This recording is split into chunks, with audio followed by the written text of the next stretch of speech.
Today, we journey to Vancouver, British Columbia, a city of staggering beauty that harbored a dark, violent heart beneath its calm surface in the 1990s. This is the story of Bhupinder Singh Johal, known universally as Bindy Johal. As always, my name is Cody. I run this channel with my partner Katie. Welcome back to the Case Files. A reminder, if you do find today's video interesting and informative, be sure to like and subscribe for more stories told by yours truly. Now grab a snack and a blanket and let's dive in. Born in 1971, Bindy was not just a gangster. He was a cultural phenomenon, an anomaly in the Canadian criminal landscape. He was outspoken, charismatic, and possessed a blatant disregard for authority, the law, and the unwritten rules of the underworld. He was a self-confessed drug trafficker, a man whose open warfare against his rivals, the Punjabi Mafia and the Cheema faction, became front-page news. Bindy Johal created a legend built on fear, notoriety, and a willingness to step into the light.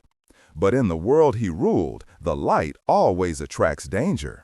On a cold December night in 1998, in a crowded Vancouver nightclub, the life of the Indo-Canadian Al Capone came to a swift and brutal end. Bindy Johal's story begins not in the luxury high-rises of Vancouver, but in the suburban sprawl of Surrey, British Columbia, an area that became the epicenter of organized crime activities among the Indo-Canadian community. Johal was a formidable presence from a young age. He was intelligent, physically imposing, and utterly fearless.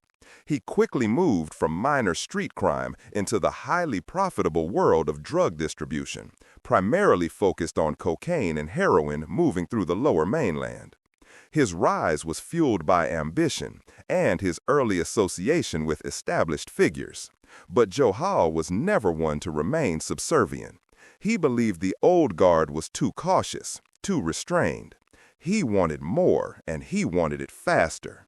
This ambition quickly put him into conflict with his former mentor, Ranjit Cheema. Cheema was part of the older generation, preferring to operate quietly and maintain established hierarchies.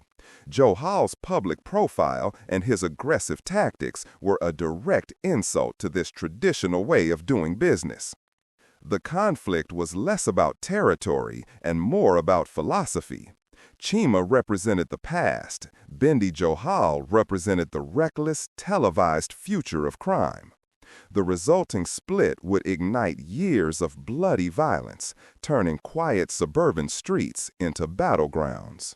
The defining conflict of Johal's career was the brutal war with the Dosanjh brothers, Jimshire and Ranjit.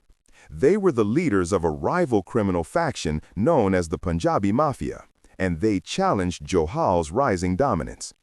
The feud became personal, relentless, and highly public. In 1994, the violence reached a terrifying peak. A key associate of Bindy Johal was found murdered. Johal's response was immediate and terrifyingly effective.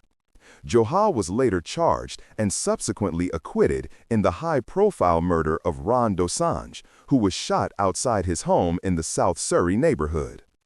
This trial, more than any drug deal, solidified Bindy Johal's public image. He was defiant in the courtroom, flamboyant outside of it, and seemed utterly convinced of his own untouchability. The media was obsessed, giving him a platform that traditional mob figures would have avoided at all costs. He became the face of a new generation of organized crime, a generation that thrived not in secrecy but in the spotlight. He was known to intimidate witnesses, manipulate the legal system, and boast openly about his criminal success. His victory in the courtroom, while technically an acquittal, sent a clear message to the underworld. Bindy Johal was dangerous, powerful, and perhaps bulletproof. With the Dosanjh threat severely curtailed and his notoriety cemented by the trials, Bindy Johal consolidated his power.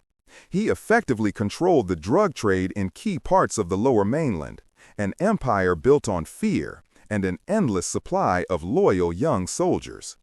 He was the acknowledged king of the South Slope, a territory where few dared to challenge his authority. His activities expanded beyond drug trafficking. He was heavily involved in extortion, demanding protection money from local businesses, and utilizing his reputation for violence to settle debts and disputes. However, this very visibility was his Achilles heel. His open contempt for authority meant police were constantly tracking him, and his public lifestyle made him an easy target for rivals. The next faction to emerge was led by Ravi Kandola. This rivalry highlighted the internal fracturing within the Punjabi Mafia groups. It was a chaotic landscape where alliances shifted daily and loyalty was a temporary commodity. Johal's life was an endless loop of paranoia and indulgence. He drove expensive cars, frequented the most exclusive Vancouver nightclubs, and always traveled with a heavy security detail. He understood the stakes better than anyone, yet he refused to shrink into the background. His blatant disregard for tradition, his arrogance in the face of the criminal establishment, was the primary reason he rose so high, and the exact reason he would eventually fall so hard. The end came not in a quiet street or a secluded warehouse, but in the most public of spaces, a crowded Vancouver nightclub. It was December 20th, 1998, a time of year when security should have been at its highest, but complacency is often the mobster's final mistake. Bindy Johal was at the Palladium nightclub, a fashionable spot, surrounded by his entourage. He was enjoying the spectacle, the music, the attention. He was exactly where he wanted to be, at the center of his world. But in that crowd, an assassin was waiting.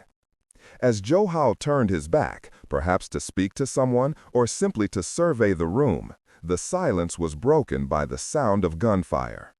He was shot in the back of the head, a single, fatal shot, delivered with professional precision.